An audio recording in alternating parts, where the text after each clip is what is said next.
Sandalwood ನಟ ದಿಲೀಪ್ ರಾಜ್ ಇನ್ನಿಲ್ಲ ಅನ್ನೋ ಸುದ್ದಿ ಗೊತ್ತಾಗ್ತಿದೆ. ಕನ್ನಡ ಚಿತ್ರರಂಗಕ್ಕೆ ಇದು ಬಿಗ್ ಶಾಕ್. ನಟ ದಿಲೀಪ್ ರಾಜ್ ಇನ್ನಿಲ್ಲ.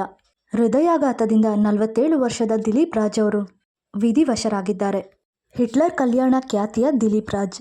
ಮಿಲನ, ಯು-ಟರ್ನ್, ಅಂಬಿ ನಿನ್ಗೆ ವಯಸ್ಸಾಯ್ತು, Tony, Bhairavi, boy friend, barfi ಚಿತ್ರ ಸೇರಿದಂತೆ ಹಲವಾರು ಚಿತ್ರಗಳಲ್ಲಿ ನಟಿಸಿದ್ದಾರೆ.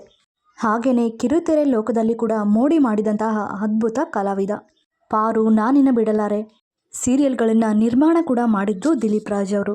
47 ವರ್ಷ ಅಷ್ಟೇ. ಆದರೆ ಹೃದಯಾಘಾತ ದಿಲೀಪ್ ರಾಜ್ ಅವರನ್ನ ಬಲಿ ಪಡೆದುಕೊಂಡಿದೆ.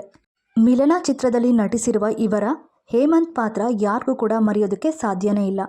ಅತ್ಯಂತ ಪ್ರಮುಖ ಪಾತ್ರದಲ್ಲಿ ಅಭಿನಯಿಸಿದ್ರು ದಿಲೀಪ್ ರಾಜ್ ಅವರು. ಕಿರುತೆರೆ ಲೋಕದಲ್ಲೂ ಕೂಡ ತಮ್ಮದೇ ಆದಂತಹ ಛಾಪನ್ನು ಮೂಡಿಸಿದ್ರು. ಇದು ನಿಜಕ್ಕೂ ಕೂಡ ಬಿಗ್ ಶಾಕಿಂಗ್ ವಿಚಾರ. ವಯಸ್ಸಲ್ಲದ ವಯಸ್ಸಲ್ಲಿ ಹೃದಯಾಘಾತ ಆಗಿದೆ ದಿಲೀಪ್ ರಾಜ್ ಅವರಿಗೆ.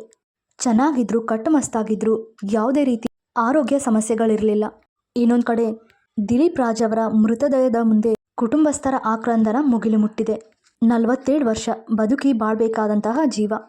ಇನ್ನೂ ಚಿತ್ರರಂಗಕ್ಕೆ, ಕಿರುತೆರೆಗೆ ಹಲವಾರು ಕೊಡುಗೆಗಳನ್ನು ಕೊಡಬೇಕು ಅಂತ ಕನಸು ಕಂಡಂಥವರು ದಿಲೀಪ್ ರಾಜ್.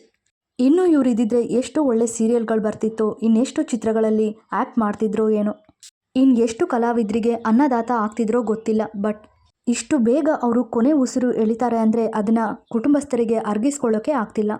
ಇವರು ನಿನ್ನೆ ಮಾಮೂಲಿ ಥರನೇ 10 ಗಂಟೆಗೆ ಊಟ ಮಾಡಿ ಸ್ವಲ್ಪ ಹೊತ್ತಾದ ನಂತರ ಎದೆ ನೋವು ಅಂತ ಒದ್ದಾಡ್ತಿದ್ರು. ಅದಾದ ನಂತರ ಅವರನ್ನು ಆಸ್ಪತ್ರೆಗೆ ದಾಖಲು ಮಾಡಲಾಗಿತ್ತು.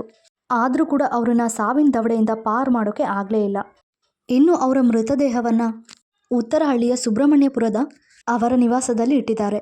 ಸಾಕಷ್ಟು ಕಿರುತೆರೆ ನಟರು, ಕಲಾವಿದರು, ಸಾರ್ವಜನಿಕರು ಇವರ ಮೃತದೇಹವನ್ನು ನೋಡಲು ಆಗಮಿಸ್ತಿದ್ದಾರೆ.